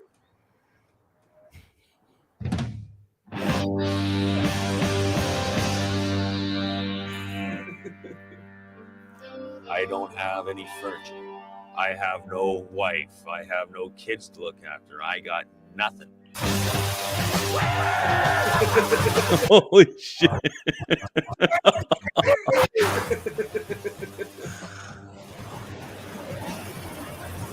And that kind of does look fun, but damn, dude, that looks You can't beat this. It's dangerous as shit. absolutely gorgeous. Look at I'm sitting on top of a peak here. I'm looking over Vancouver.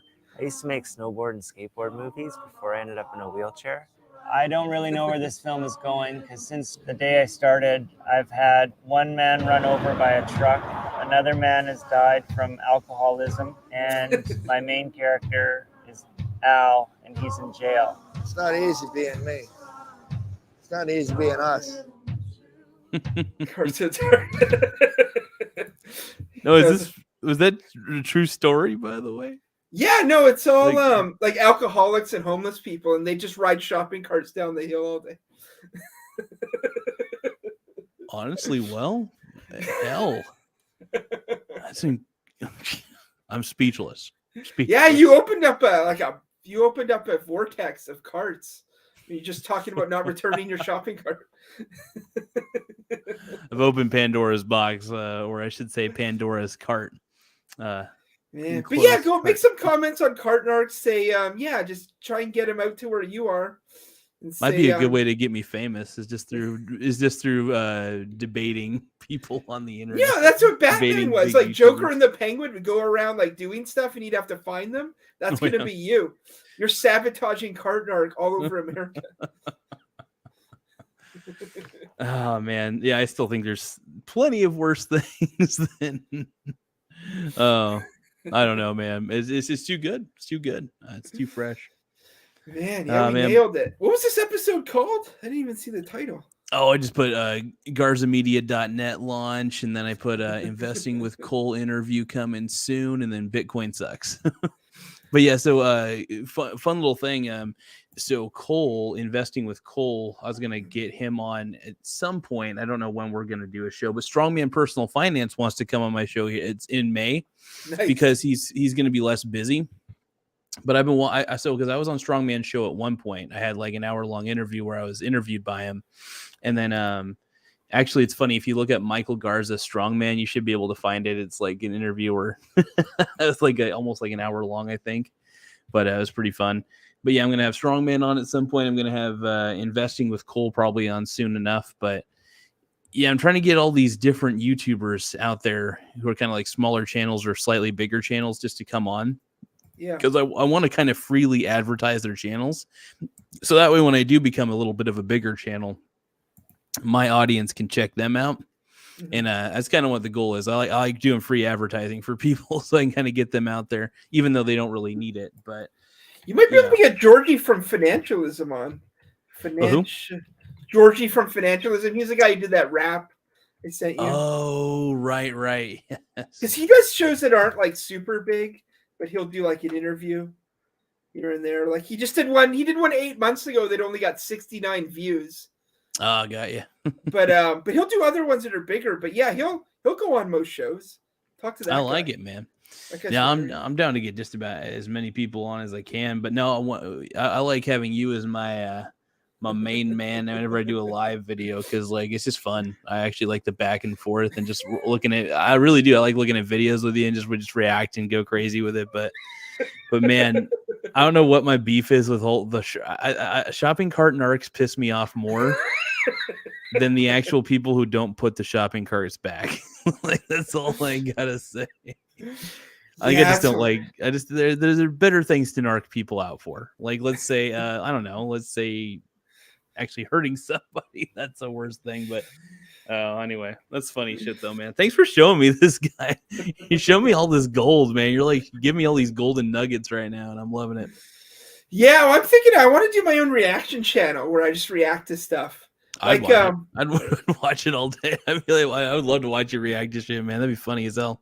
Like, where is let's see, hang on, Nepal girls react, like just anything, like these two girls from Nepal reacting. Like, why can't I react to stuff like where, like, they're in Nepal, just reacting to like music videos and stuff. Like, yeah, this is insane. Like, see if I've been telling you the whole time, man. Do your own thing too. Do a YouTube channel. I would be more than happy to go on your channel. Like, seriously, that's one of the reasons why I keep having you on, is because I think eventually you should, if you want to, because it's just I don't know. I think you're a pretty funny dude, and that's why I think you got to get on the airwaves. But that's why I also have you on my channel, though, because I think it's just fun having you on. Yeah, we're trying to get you to 1,000 subscribers, and then we'll see. After that, you'll be launched. You'll be ready to go. You're coming up on 800. I'm coming up at some point, man. Like, getting closer. Just I swear to goodness, that freaking stretch to getting to 1,000 is such a pain. Like, you'd think it's easy, but it's surprisingly not. Like, you have to like make so much. I mean, some creators just naturally have it. Like me, I kind of have to work harder for it because I don't have tits. You know, if I had tits and a guitar, I'd be golden. I'd just be playing songs all day because I'd have my titties hanging out, you know, and then I'd have 10,000 subscribers after like 5 videos. But well, do you know a girl named BlueTube? She calls herself BlueTube on YouTube, but she's basically like an Instagram model, but her YouTube channel is her reacting to like funny videos or sometimes they're serious, but it's her reacting. But it'll be hilarious because her Instagram is just modeling shots of her in different outfits. Like, that's her whole thing. But then on YouTube, it's her reacting like a Ben Shapiro Destroys video or like a Jordan Peterson video. Like she reacts to other stuff too. But it's funny when something like that comes on because they'll be discussing like taxes or like some issue, and she's got to react to that. But it's funny because nothing else she does is anything other than just modeling videos. So it's funny to react to like some political issue. Like, they were talking about like healthcare and should companies pay for like healthcare, and she's just like watching it and trying to come up with an opinion. It's like, oh, I think that other guy made good points, or it's like, it's just so funny, you know. But I love when there's like stuff. That's what I'd want to be. I'd want to just be someone who like doesn't really know what's going on. Those are my favorite reactions. I dig it, man. I dig it. Man, there we go. Yeah, this was the card episode. We nailed it. Yeah, and it's a pretty good one, man. I gotta admit, I'm just a little bit tired at the moment. It's just been a little bit of a day, but I got work tomorrow, and then I don't know. I've just been. By the way, if you get bored, check out my podcast later. I got like some. I have an exclusive show that's on my podcast. It's called "Get Out of My Car." Is that on Spotify? Yeah, it was on Spotify. Yeah, so if you look at Michael Garza on Spotify, you should be able to see my podcast on there. Yeah, so I did one where I pretended to be Michael Saylor, and the guy that tells people to sell their home for Bitcoin, basically. And it's so ridiculous, man. It's like, I don't know. I got so bored. I was actually chilling out in my car, and I got on my phone and I just started recording the episode, and it was ridiculous. But man. Kathy Wood still thinks Bitcoin's going to 1.48 million per coin. That is the dumbest thing anybody's ever said, because that requires it. No joke. So check this out. The market cap right now for Bitcoin is like, let's say, like if you did a calculation right now, what is the current market cap for Bitcoin? Now, just keep in mind that you can never have more or less Bitcoin than what there can ever be produced in the blockchain, right? So Bitcoin at its current level is 414 billion. Wait, hold on. Yeah, $1 billion down from Where's the? I want to know what the price is right now. Okay, so the price is like $20,000 basically. Hold on, give me 1 second. Nope. What the hell? Sorry, it's something. I mean, I'm reading Kathy Wood's Twitter. She makes some good points sometimes, but I don't know about Bitcoin.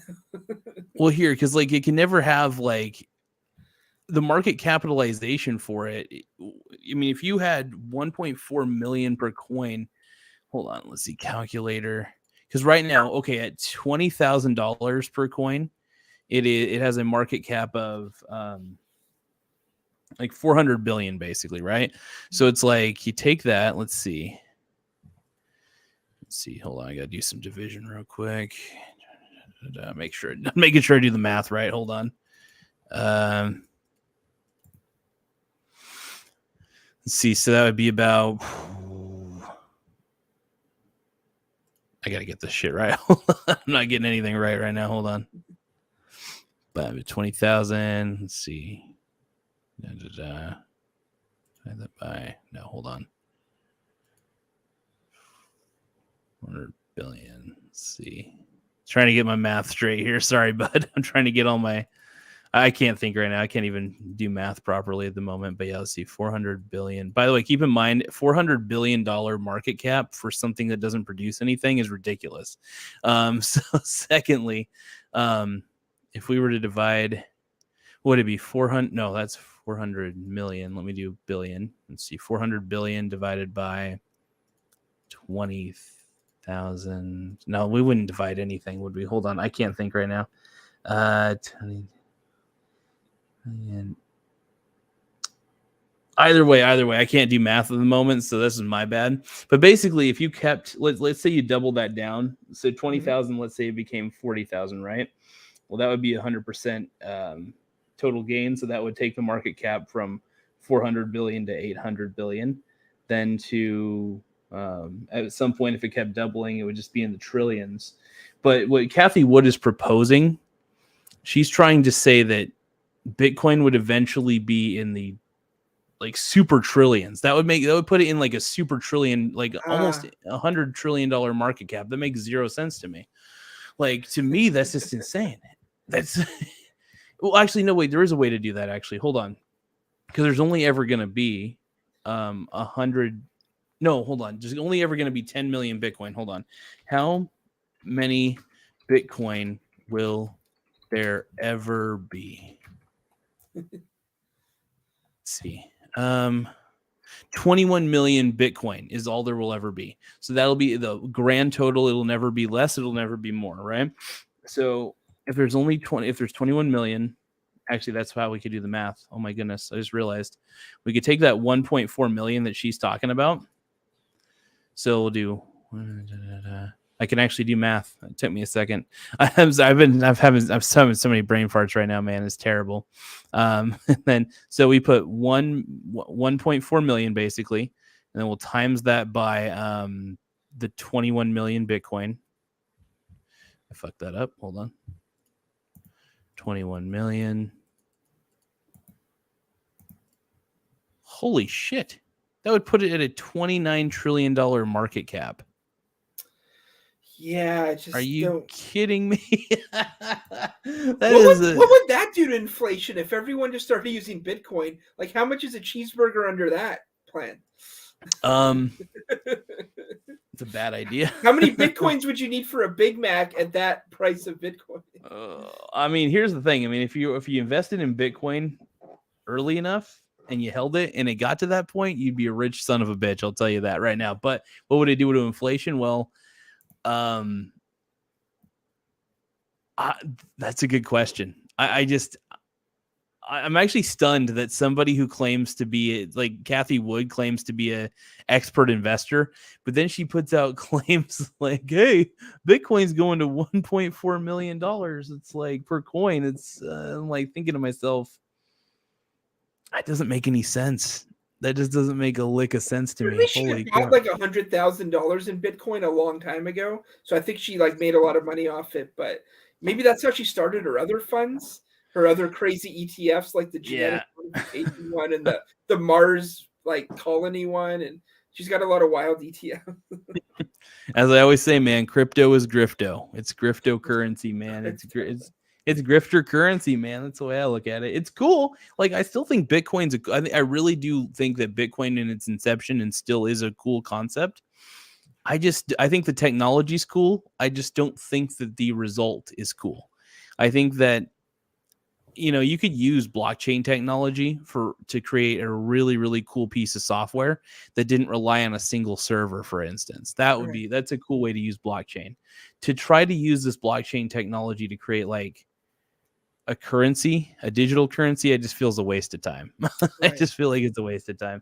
But anyway, though, my friend, I got to get going, man. I am tired. I got some other shit I got to do around the house, but I might end up uploading some of my random shorts that I still got on my computer at some point. Yeah, but... shout out to what's his name, Aiden from Baltimore. Is that who that guy is? Yeah, he's probably fast asleep at the moment. No, but I like his videos. They come up on my notifications. And the last one he was just ranting about something. I'm not even sure what, but it was like a good one. And then sometimes I just read a chapter to some random book. But, he's a cool kid, man. He's such a cool kid. No, like in economics, I'm sort of focused more on that now. So I kind of figured investing out, there's only so much I can do, but now I'm moving more into like economics. So he got me into that. So I'm going to focus on that moving forward. Shout out to Aiden in Baltimore. Aiden's the GOAT, man, dude. He's a young buck and he's ready to roll, man. Cool, man. Well, yeah, this is a good one. I'm going to go back. I like to review the shows after, like I'll watch it again, see how I can make improvements, for the future. But we're honing it. We're getting to 1,000 subscribers. And then that's all you really need, 1,000, and then it might just take off from there. That's all report of the week needed. I didn't show you, but I got a report of the week shirt off of his report of the week store. Is it the kid who reviews the food? Yeah, I got his shirt off his Teespring store. It's got like him on the front. So. I love it. Oh my god, what a beast! Yeah, you gotta come out with when are you gonna have a Teespring store? People want Michael Garza Teespring shirts. Yeah, most of them would probably just say like Bitcoin sucks or something like that. But yeah, the Garza Show, Bitcoin sucks. That's all you need. I do want to have one that says crypto is grifto though. I do want to do that. I do want to have a crypto is grifto shirt though. Yeah, go to Teespring. I think you just put in the design and they get a cut, you get a cut or whatever you sell, and you can make mugs and whatever else. But yeah, get some sweatshirts going. I want to have one that says I'm not a hustler, I'm a grifter. Like as a t-shirt.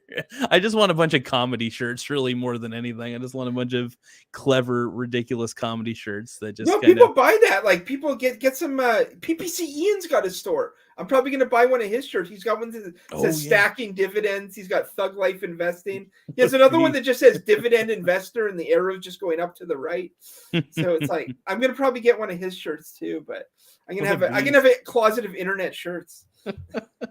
Well, yeah, if I come up with a shirt, man, I'll definitely put it on Teespring, and I'll probably keep them at the lowest price possible, just because, like, I know Teespring has to make money, obviously, because they have to. They print. They're an on-demand printing service, but yeah, like, yeah, I want to keep it really low for the fans. So if anybody's really a fan of my show, I don't really want to make a lot of profit off of the shirts. I just want to make like, if I make like $1 a profit, I'll be like, okay, that's badass, sweet. You should put the price of the shirt on the shirt. Like say it's like $19.99. Have it $19.99 underneath that. Say keeping it low for the fans. The Michael Garza Show.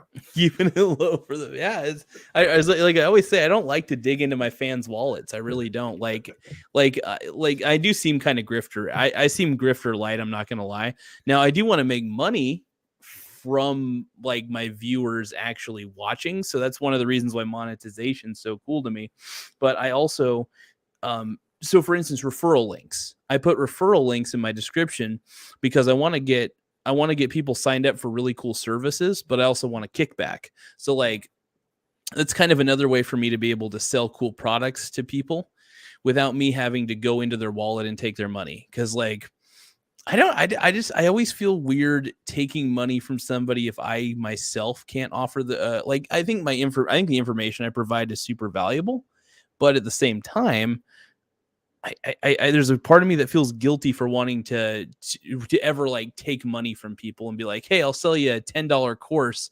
I'd rather just give you the course for free, because it's like, if you want to click on a referral link and support the channel, go for it. But and that's why having ads, I think, would be a good thing. If I can get monetized on, I'm already monetized on Spotify. Like I said, I'm monetized. So I make money on Spotify and shit. But if I could get monetized on YouTube, that would be crazy, because I actually get a good amount of views. I look at the analytics every day.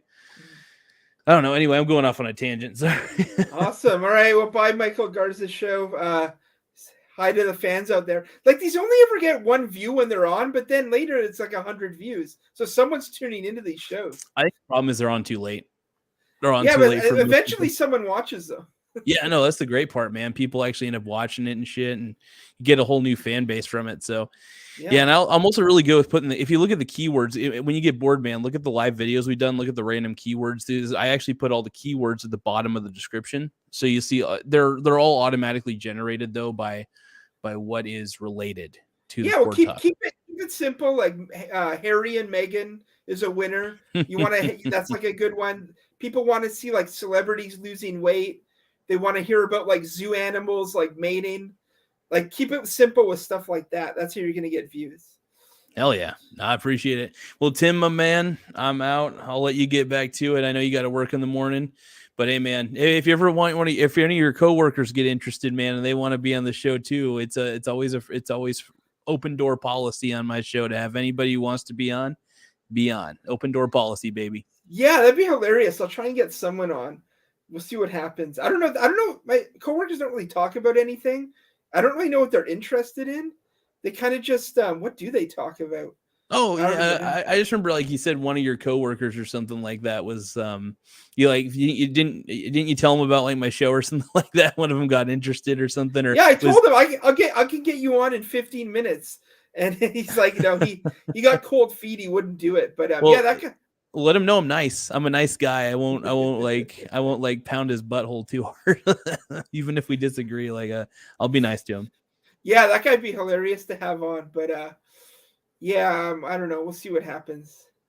Everyone at work is scared of me, so we'll see if I can get someone on. All right. We'll just let him know that there's a softer side to Mr. Tim Smith. Yeah, we'll tell him. We'll just tell him I'll tell him you want to talk about cart narcs. You've been doing your research and do a full episode. That's what your next title should be. I challenge cart narcs. I call them out. Oh my god! All right, Tim. Have a good night, man. All right, I'll see you later. All right, later, bud. Bye. All right, it's my guy Tim Smith. Total beast. I do got to go here in a second because I gotta pick up the place a little bit. As you see, it's a little bit messy behind me. But yeah, very tired at the moment. Like, wave of tiredness. But yeah, anyway, I was gonna say something to the crowd, and just want to say thank you always to the viewers for putting up with my show, for actually watching my show. Thank you, Tim, for being on tonight. Always, I'm glad I got him on. Just thank you to investing with Cole. Thank you for even wanting to do an interview with me in the future. I think that's super dope, by the way. And then we got my boy. I don't know why. Anyway, Strongman Personal Finance is going to be eventually, most likely, an interview in May. Keep this in mind, by the way. And but yes, thank you everybody for your continual viewership. I appreciate it more than you all know. Really, really, really mean that. And but anyway, thank you all for indulging, and have an incredible night. Bye.